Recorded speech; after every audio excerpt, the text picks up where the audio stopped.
So when you get your observer report, it should look a little bit something like this. So FA observer report, level 5 to level 4. It'll have the competition, the teams, the date, the kickoff, the venue, the match official, and then the observer's name, which we're blurring out for obvious reasons. Section 1, referee, application of law. When you get marked, you'll get marked between a 0 and a 10. A 7 to a 7.5 is pretty average across the board. I think the average score for these type of assessments is around a 72, and you need 4 assessments above 71.5 to be eligible for promotion. Section 1.1, correct identification of match-changing situations and offences, along with correct and consistent application of law. 7.0 expected. Completely fair, this game had no match-changing situations, and so impossible to get a high mark on this. 1.2, consistent and credible disciplinary sanctions, meeting the needs of the game and player management, whilst demonstrating effective cautioning techniques. So here I've got a 7.5 above standard expected, which is great. As covered off in 3.3, which we'll see later on, you had 2 cautions, one to the player and one to a manager, both correct in law and execution. The game had few other incidents of note until those in the last 5 minutes. So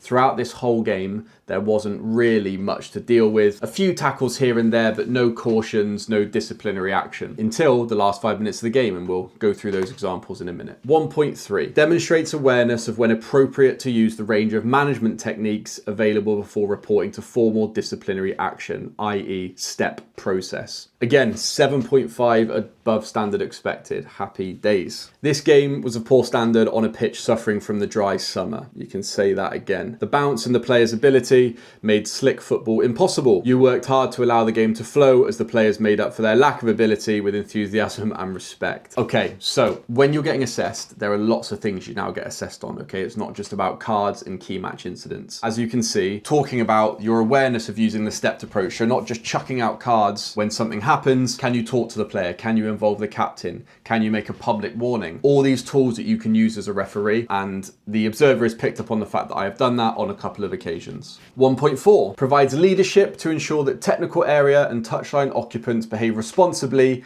and in accordance with the laws of the game. Again, 7.5 above standard expected. As mentioned in 3.3 below, the Hannum manager was warned late in the first half, so his caution for shouted dissent was what the game expected. Likewise, the replacement of the AR for Hannum could have been contentious, but you dealt with it very calmly. Okay, so in my county, as a level 5, you do not get neutral assistant referees, you use club assistants. This can obviously bring up all sorts of issues, as you can imagine. In this game, I actually had to swap out the club assistant due to his behaviour, and the observer has marked me up for dealing with that correctly. Again, we'll dive into that in a little bit when he talks about it in a bit more detail. Section 2, decision-making accuracy. 2.1, consistent and credible recognition of careless and reckless challenges, including simulation. 7.5, above standard expected. Again, as mentioned elsewhere, you could have easily switched off in this game and not raised your level if the need arose. Ironically, it did arrive with the caution in the 80th minute, a reckless challenge. You were right there, and right on the caution that removed any reaction or escalation. I could hear you constructively engaging with players with a quiet voice that carried calm authority. Again, above standard expected. So just because you don't have match changing situations doesn't mean you can't get marked up, okay?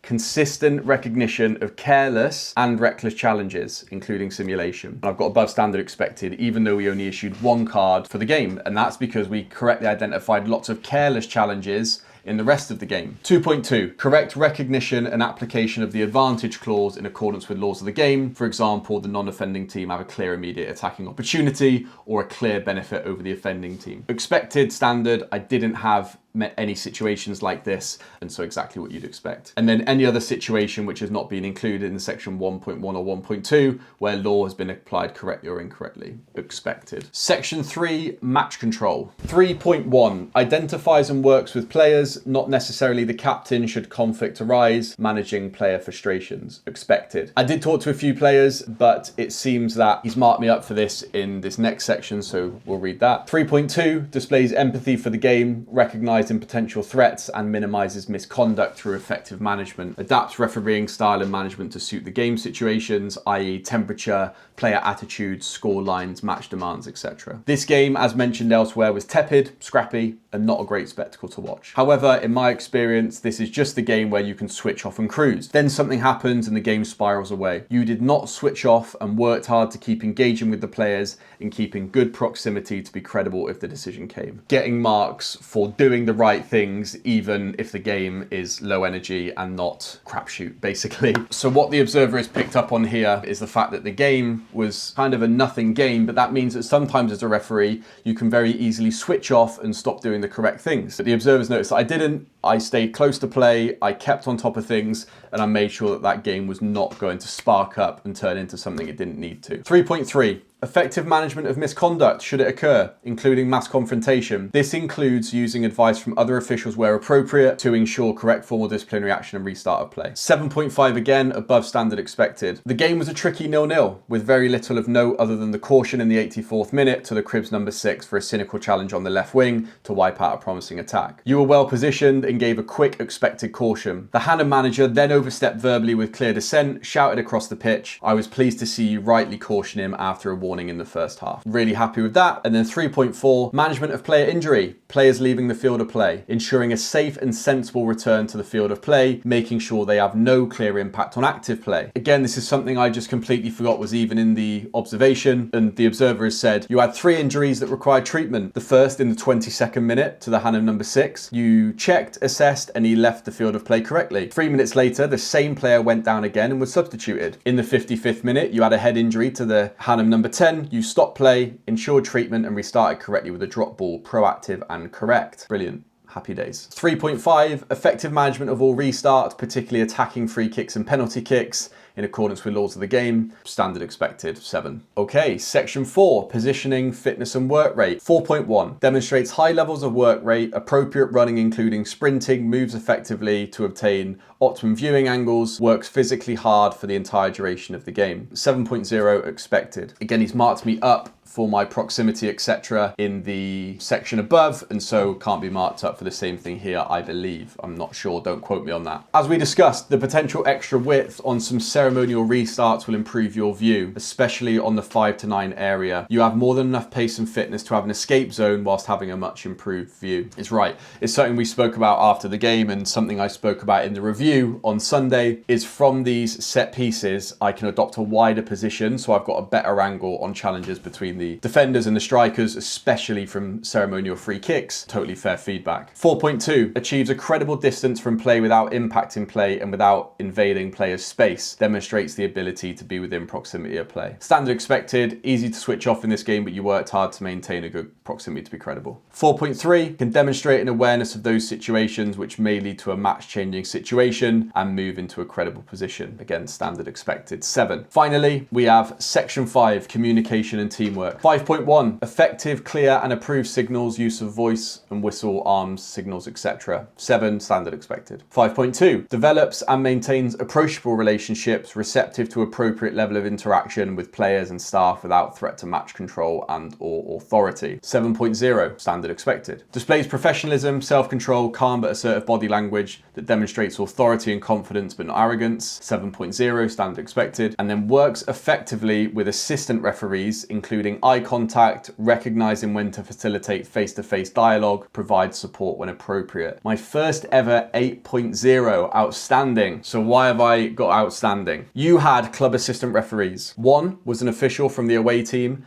and the other was a substitute. The away official initially gave a really offside in the 4th minute. That was his high watermark. You had to speak to him in the 28th minute as he started flagging fouls contrary to your pre-match brief with the captains. In the 41st minute, he did it again, and you used the break in play to have him replaced. This is brave and requires courage to deal with without confrontation. I thought you did it very well, and he did not argue. The replacement AR was the substitute that you briefed, and from then on, they both did their best. So, For you guys and girls that watch the videos every week, you'll know that we often get issues with the Club ARs, and God bless, we've been marked up for dealing with it appropriately. Really happy with that 8.0 outstanding. Like I said, I never enjoy asking Club ARs to swap out, but sometimes if it's not working, it's not working. And for the sake of match control, I think it's the best thing you can do. So before we look at the final score, to be honest, overall a very positive report, very, very happy. Again, not really possible to get some really, really good marks just because of the nature of the game, but we did everything that we could do correctly